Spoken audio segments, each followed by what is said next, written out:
2025 में कमाई की थीम और मार्केट आउटलुक पर चर्चा करने के लिए हीलियोस इंडिया के सीईओ दिनशो ईरानी जुड़े हैं। दिनशो जी, गुड मॉर्निंग। सबसे पहले तो नव वर्ष की बहुत बहुत शुभकामनाएं। ये 2024 का लास्ट क्वार्टर काफ़ी ख़राब रहा। काफ़ी गेंस लोगों के वाइप आउट कर दिए इस क्वार्टर ने। अब 2025 के लिए क्या उम्मीदें रखें? अनुजी, धन्यवाद आपके शो पर आमंत्रित करने के लिए। और आपको भी और आपके दर्शकों को और आपकी टीम को नवे वर्ष की शुभकामना in advance. So anyway Anuji, actually जो आपने बोला कमाई का क्या है, मुझे लगता है कि कंजर्वेशन अगर जो आप बोलते तो बेटर रहता कि कैसे कंजर्व करें अपने प्रॉफिट। तो I think that is the way to look at it, क्योंकि आप देखिए ये साल जैसे आपने राइटली पॉइंट आउट किया कि लास्ट क्वार्टर में तो सारे जो गेन थे इंडाइसिस के काफी वाइप आउट हो गए। One of the worst years जो 2024 है फॉर एफआई सेलिंग का था। पर ये मत भूलिए कि one of the best years was 23। तो आई थिंक जो लिया वो थोड़ा उन्होंने निकाल दिया 2024 में। और 25 में भी हमें लग नहीं रहा कि इतना जोरों का बाइंग होगा एफआई का। डोमेस्टिक बाइंग जारी रहेगा, वो तो पक्का है, वो गिवन है। और दूसरा जो आपने बोला कि कमाई क्या करें, देखिए एक्चुअली आप देखें जो नैरो इंडेक्स है हमारा, जो लार्ज कैप इंडेक्स है दैट इज निफ्टी 50, वो चला ही बहुत कम है, 10% के आसपास। I think year to date पूरे साल का उसका ग्रोथ है वहां पे। वो मुझे लगता नहीं है प्रॉब्लम रहेगा। हमें ऐसा उल्टा लगता है कि शायद निफ्टी 50 आपको वही जैसा रिटर्न दे लार्ज कैप के आसपास का जो आपने देखा लास्ट ईयर का रिटर्न, वही शायद आपका रिटर्न रहेगा ये साल भी। लेकिन जो आपके ब्रॉडर इंडाइसेस है, जो एनएसई 500 है, जहां पे आई थिंक 16% के आसपास कुछ रिटर्न आया है ये साल, वो शायद मुश्किल रहेगा टू अचीव। क्योंकि मिड कैप और स्मॉल कैप में हमें लग रहा है कि थोड़ा एक करेक्शन जो ऑलरेडी चालू है, वो हमें लग रहा है कि वो थोड़ा पेनफुल पीरियड रहेगा। एटलीस्ट फर्स्ट क्वार्टर तो है वो तो पेनफुल रहेगा। उसके बाद जो है मूव वो डिपेंड होता है कि क्या ट्रम्प बोलते हैं, क्योंकि वो एक बड़ा ही एक्स फैक्टर है मार्केट के लिए कि टैरिफ वॉर होगी, H1B पे क्या अटैक होने वाला है, वो सब देख के हमें कॉल लेना पड़ेगा। होप ये है कि प्रॉब्ली फरवरी में आरबीआई एक रेट कट साइकिल चालू करे, तो वो वहां पे आपको अपसाइड दिख सकता है। और गोइंग फॉरवर्ड बजट में भी होप यही है कि जैसे फाइनेंस मिनिस्टर काफी टाइम से बोल रही है कि डिमांड काफी स्लो डाउन हो गया है, आरबीआई के हाथ में है। हम भी सोच रहे हैं कि टैक्स रेट्स का कुछ ट्वीक करें। तो वो सब पॉजिटिव न्यूज अगर जो आ जाए ना तो बहुत अच्छा रहेगा बाजार के लिए। बहरहाल जैसे मैंने बोला वैल्यूएशन के हिसाब से लार्ज कैप में इशू नहीं लग रहा है, मिड कैप थोड़ा स्ट्रेच लग रहा है, स्मॉल कैप बहुत ज्यादा स्ट्रेच लग रहा है। तो ये सब आपको देख के ही देखना पड़ेगा, पॉकेट्स देखने पड़ेंगे और उसके हिसाब से ही काम करना पड़ेगा। बिल्कुल। तो मतलब दिशा जी, फिर आप कह रहे हैं कि कैपिटल प्रिजर्वेशन पर ध्यान दीजिए, रिटर्न्स को कुछ टाइम के लिए भूल जाइए। 2025 क्या नेगेटिव साल होने का रिस्क लग रहे हैं आपको? बिल्कुल नहीं, वो अनुज जी वो बिल्कुल नहीं है। इसलिए मैं बोला कि आपको पॉकेट्स देखने पड़ेंगे। जैसे आप देखिए banking and financial services, RBI की अभी रिपोर्ट आई थी, बहुत ही बढ़िया। I mean in fact strength to strength हो रहा है। माइक्रो फाइनेंस छोड़ दीजिए साइड में, क्योंकि माइक्रो फाइनेंस में ज्यादा प्रॉब्लम हो रहा है, क्योंकि लोअर कैटेगरी जो है वो वहां पे ज्यादा हिट आ रहा है थोड़ा। तो इसलिए माइक्रो फाइनेंस में इशू है, स्ट्रेस्ड है वहां पे। पर एसेट क्वालिटी बढ़िया हो रही है, आरओईज इंप्रूव हो गए, ऑल टाइम हाइस पे है, आरओएज ऑल टाइम हाइस पे है। तो वो सब आपको वैसे वैसे सेक्टर्स आपको ढूंढ के करने पड़ेंगे, आपको सेफ्टी देखनी पड़ेगी। इसलिए वैल्यूएशन एक पैरामाउंट फैक्टर रहेगा इस मार्केट में, जो आपको संभल के करना पड़ेगा। सारे जो आपने देखा मिड कैप में भी प्रॉब्ली ऐसा एक पॉकेट है जहां पे सारे पैसे जा रहे थे। वो आई थिंक अभी आपकी आज की तारीख में थोड़ा आपको थोड़ा पीछे हट के देखना पड़ेगा कि वैल्यूएशन वहां पे कैसे दिख रहे हैं। मिड कैप में भी है वैल्यूएशन, इसलिए अब हमारा पोर्टफोलियो देखिए तो हमारे पास 20% मिड कैप और स्मॉल कैप दोनों है हमारे पास। हमारे फ्लेक्सी कैप की अगर बात करें तो उसमें क्योंकि हमें वैल्यूएशन देख के काम करना पड़ेगा। I don't think across the board होगा। दिनशा जी नमस्कार, वीरेंद्र बोल रहा हूँ। मेरी तरफ से भी आपको वर्ष 2025 की अग्रिम शुभकामनाएं। ये आखिरी दिन जो ये आरबीआई की फाइनेंशियल स्टेबिलिटी रिपोर्ट आई है, जिसमें आने वाले वर्ष में एनपीएस बढ़ने का एक रेड फ्लैग रेज किया गया है, and specially for private banks. इसको सुनने के बाद, देखने के बाद, समझने के बाद आप चिंतित हैं क्या? और बैंक्स पिछले 20 दिन में जो हैमरिंग हुई है यहाँ पे स्पेशली एफआईज की तरफ से, क्या अभी प्रोन है बैंक्स और प्रॉफिट बुकिंग के या फिर शॉर्टिंग के लिए? वीरू जी, एक्चुअली आपने बहुत ही बढ़िया सवाल पूछा ये, क्योंकि private sector banks across the board, जैसे मैंने बोला कि आपको you can not, I mean, आप पूरा अक्रॉस द सेक्टर आपको प्राइवेट सेक्टर बैंक पसंद है तो सारे लेने प्राइवेट, वैसा नहीं होना चाहिए। आपको बड़ा कंजर्वेटिव रहना पड़ेगा आपके इसमें, इसलिए आप हमारा भी पोर्टफोलियो देखें, हमें प्राइवेट सेक्टर बहुत पसंद है, प्राइवेट सेक्टर बैंकिंग बहुत पसंद है, लेकिन बहुत ही सिलेक्टिवली हमने एक्सपोजर लिया है वहां पे। काफी सारे प्राइवेट सेक्टर बैंक हैं जो हमारे पास नहीं है, और वो हमने इसलिए कैसे किया कि हमने देखा कि जब स्ट्रेस सिस्टम में हुआ तो कौन से banks came out with flying colours, बहुत ही बढ़िया जो तरीके से जिन्होंने अपनी एसेट क्वालिटी मेंटेन की, वो सारे हमने बैंक्स अपने पास रखे हैं।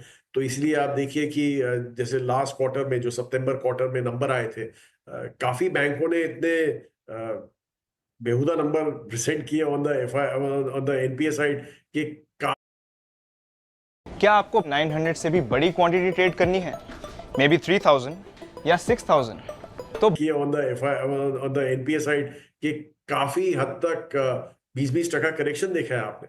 वो बैंक हमारे में मिसिंग थे, कि हमने वही स्ट्रेस टेस्ट करके देखा कि कौन से बैंक्स अच्छे हैं और जो हमें एक्सपोजर लेना चाहिए। तो इसलिए आपको काफी कंजर्वेटिव रहना पड़ेगा, और जो आरबीआई फ्लैग ऑफ कर रहा है वो बिल्कुल ही जायज है, क्योंकि काफी बैंक ने ग्रोथ के चलते एसेट क्वालिटी कॉम्प्रोमाइज की है।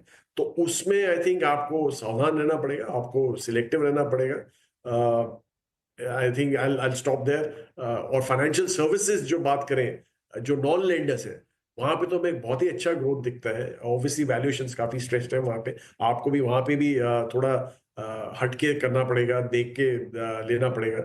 लेकिन फाइनेंशियल सर्विसेज वन सेक्टर जो आप अगर जो इतिहास भी देखें, जो जो कंट्रीज चली हैं, जो इंडिया एक्सपेक्टेड इकोनॉमीज चली हैं, जिन कंट्रीज की, जहां इंडिया एक्सपेक्टेड है अभी नेक्स्ट 4-5 साल में, फाइनेंशियल सर्विसेज हमेशा बहुत बढ़िया किया है, क्योंकि वो they are not only gatekeepers to wealth, but they are gatekeepers to the growth also. So इसलिए हमें लग रहा है कि वो सेक्टर कंटिन्यू करेगा ऑन द वे अप। अच्छा, हम बात करते करते दिनशॉ जी के साथ निफ्टी 23,500 तोड़ गया।